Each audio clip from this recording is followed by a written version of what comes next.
بچے والدین کے چہروں کو دیکھنے کے مشتاق ہوں کہ بابا کب آئے میں اس سے ملوں، اماں کب آئے میں اس سے ملوں. لیکن آج بعض بچے کہتے ہیں مولانا باپ سے ہی خوف آتا ہے ہمیں.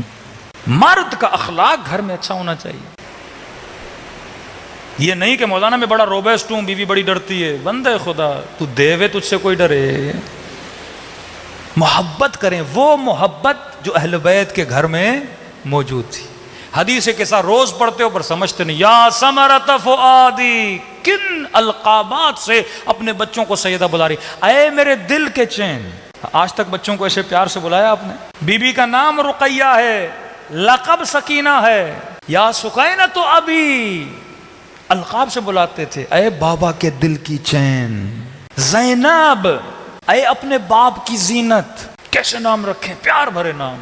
نام میں بڑا اثر ہوتا ہے، بلانے میں بڑا اثر ہوتا ہے. آپ ایک آدمی کا غصہ 1 منٹ میں ٹھنڈا کر سکتے ہو اگر اسے اچھے نام سے بلاؤ، اچھے القاب سے پکارو، اس کی 2 جملہ تعریف کر دو، بندے کا مزاج بدل جاتا ہے. لیکن ہم اتنے کنجوس ہیں، 2 جملے تعریف کے ہمیں نہیں بولے جاتے. گھر میں ماں کے ساتھ، بیوی کے ساتھ، بچوں کے ساتھ. ہاں، ایک جوان کہہ رہے مولانا میرا بڑا دل کرتا ہے اپنے باپ کا ہاتھ چوموں. میں نے کہا جاؤ، شرم آتی ہے مولانا. یہ غیر عاقلانہ شرم ہے. عقل جب حکم کر رہا ہے کہ ماں کے پاؤں میں جنت ہے، ہاں، باپ کے ہاتھ چومنا عبادت ہے، کیوں اس عبادت سے خود کو محروم کر رہے ہو؟ ایک فضول قسم کی شرم، ایک فضول قسم کا خوف جس میں شیطان نے تجھے کیا کیا ہے؟ مبتلا کیا ہوا ہے. کبھی شرم نہ کیا کرو. کہ مولانا اللہ کی دربار میں راز و نیاز کرتا ہوں روتے ہوئے کیوں روتے ہوئے تجھے شرم آتی ہے؟